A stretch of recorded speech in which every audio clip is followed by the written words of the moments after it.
They say it's just a game. A piece of cardboard and a plastic pointer, something you can buy in the toy aisle. They'll tell you it's all in your head, just your subconscious mind making the planchette move. It's harmless, right? A fun thing to do at a sleepover. But what if they're wrong? What happens when the game decides to play back? What if the thing you start talking to isn't your subconscious at all, but something that was just waiting for someone to open the door? Tonight, we're not talking about theories. We're sharing real stories from people who picked up that board and paid a terrible price. Their lives were shattered, their sanity pushed to the breaking point, and their experiences are a warning to all of us. Some doors, once you open them, can never be closed again. The accounts you're about to hear aren't just campfire tales. They're gathered from documented cases, personal testimonies, and harrowing stories shared online by the people who were lucky enough to survive. These aren't just scary stories. They're chronicles of real-life disasters, proof of what can happen when you treat the supernatural like a toy.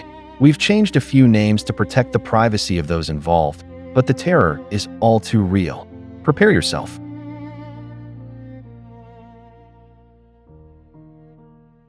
Our first story comes from a woman named Jessica, whose brush with the board wasn't a one-night scare. It was a horror that latched onto her life and refused to let go. It started the way so many of these stories do. A late-night sleepover with a few teenage friends, all of them hyped up on junk food and the thrill of being up past their curfew. When boredom started to creep in, one of Jessica's friends pulled out the infamous box, the Ouija board. None of them had ever really used one before, and the room filled with a nervous energy, a mix of eye-rolling skepticism and genuine fear. They killed the lights, lit a couple of candles, and placed their fingers on the planchette. For a while, it was just silly. They asked dumb questions, giggling as the pointer drifted to spell out nonsense. They kept accusing each other of pushing it, breaking the tension with laughter. They were just kids, playing. And then, Jessica asked the question that changed everything. Is there anyone here with us? For a second, nothing. The planchette was dead still. Then, with a sudden jolt that made them all jump, it shot to yes. The laughter in the room evaporated. A heavy, cold silence took its place. Shaking, they asked for a name. The planchette dragged their hands across the board, spelling out a name none of them knew. Lilith. The air in the room felt like it was getting thicker, and the fun sleepover vibe was officially dead, replaced by a suffocating dread. This new entity, Lilith, began answering their questions with terrifying accuracy. It knew things, secrets they had never told anyone, fears they kept locked away. The tone quickly turned from creepy to downright malicious. It spelled out threats. It promised one of the girls, who was now sobbing, that it would follow her home. This wasn't a game anymore. Panicked, they tried to say goodbye, but the planchette wouldn't go. It just kept circling the board, faster and faster, a vortex of unseen energy under their fingers.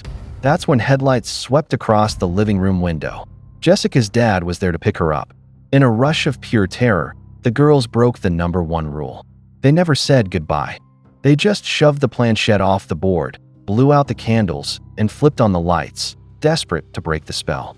Jessica, still trembling, got in the car and went home, praying the night was over. But it wasn't. In the days that followed, an unshakable feeling of being watched clung to her. She'd hear whispers just on the edge of her hearing in empty rooms. She'd see shadows dart in her peripheral vision. Doors in her house would slam shut on their own. Things in her room would be moved around while she was out. The psychological toll was devastating, leaving her with crippling anxiety and paranoia. The friend who the board had threatened was experiencing a similar haunting, her family tormented by poltergeist activity until they had to call in a paranormal investigator. Jessica's story is a chilling reminder that when you use a Ouija board, you're sending out an open invitation into the darkness. And sometimes, something RSVPs. Even after you put the board away, the guest you invited might just decide to stay. But a few terrifying weeks is one thing. For some people, the encounter isn't with some random, angry spirit. It's with something older, something with a name, and something that has no intention of ever leaving. Some encounters follow you for the rest of your life.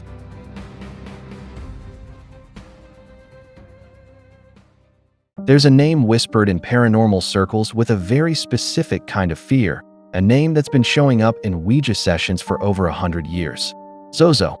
Some say it's a demon, others a malevolent entity, but everyone who claims to have contacted it agrees it's a bringer of chaos. This is the story of Darren Evans, a man whose life was systematically unraveled after he made contact with this infamous entity. In 2009, Darren posted his story on a paranormal forum as a desperate warning. His ordeal began, like so many do, with a Ouija board he found in his girlfriend's house. One night, they decided to try it.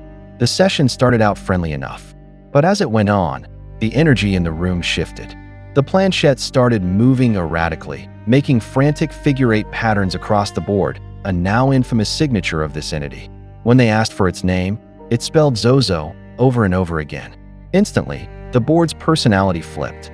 The friendly spirit was gone, replaced by a hostile, aggressive intelligence that spat out obscenities and threats. It told Darren it wanted to possess his girlfriend and watch him die. They abruptly ended the session, completely terrified, but the damage was done. The door was open, and Zozo had stepped through.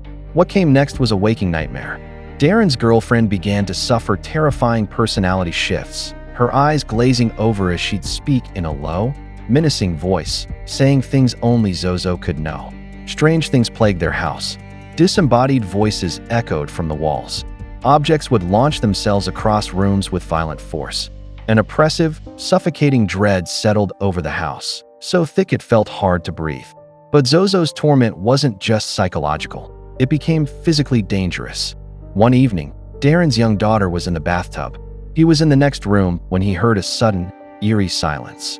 He rushed in to find her completely submerged and unresponsive under the water.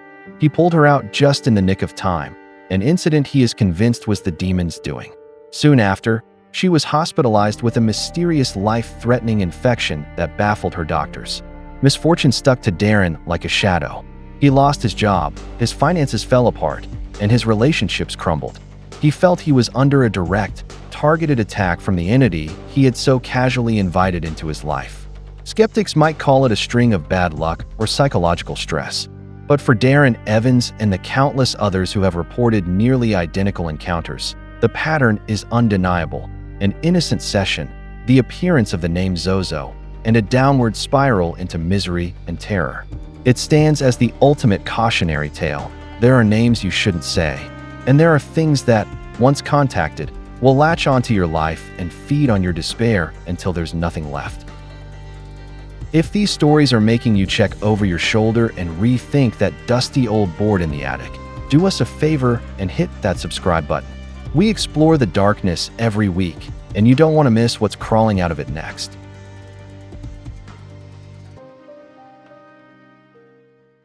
Summoning something that ruins your life is terrifying.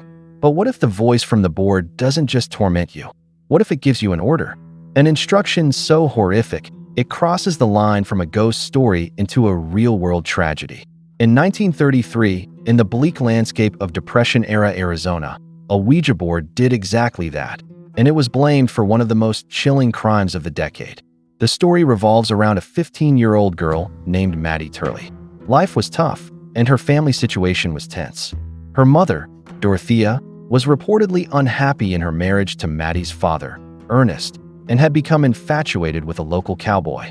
It was in this powder keg of a household that Dorothea and Mattie started using a Ouija board, looking for guidance, or maybe just an escape. During one late-night session, they sat in the dim light, asking the board about the future. Specifically, Dorothea asked the board to choose between her husband and her new lover. The planchette started to move, but it wasn't just offering advice. It was a command. The board spelled out that Mattie was to kill her father. A 15-year-old girl should have been horrified, but her mother was right there, reinforcing the board's power. Dorothea allegedly told her daughter that the board could not be denied and convinced the impressionable teen that she couldn't even be arrested for following the orders of the spirit world. The seed of an unthinkable act was planted, watered by a toxic mix of spiritual manipulation and maternal influence. On November 18, 1933, the spiritual command became a bloody reality. Mattie and her father were outside their home. Mattie was holding a shotgun. She aimed it at her father's back and fired twice. Initially, Mattie claimed it was an accident, but as her father lay dying, she confessed everything. She told the authorities the entire bizarre story. The Ouija board had ordered her to do it. The case became a media sensation. The idea that a talking board could command a child to commit murder was both fascinating and horrifying. In the end, Mattie was sentenced to a reform school, while her mother Dorothea also faced prison time for her role in manipulating her daughter. Though her father initially survived the shooting, he died from his wounds a little over a month later. This story stands as a grim, historical monument to the board's potential, not as a portal for spirits, but as a channel for human darkness, a tool for manipulation to fester until it erupts into catastrophic violence. The disaster wasn't a haunting, it was a grave.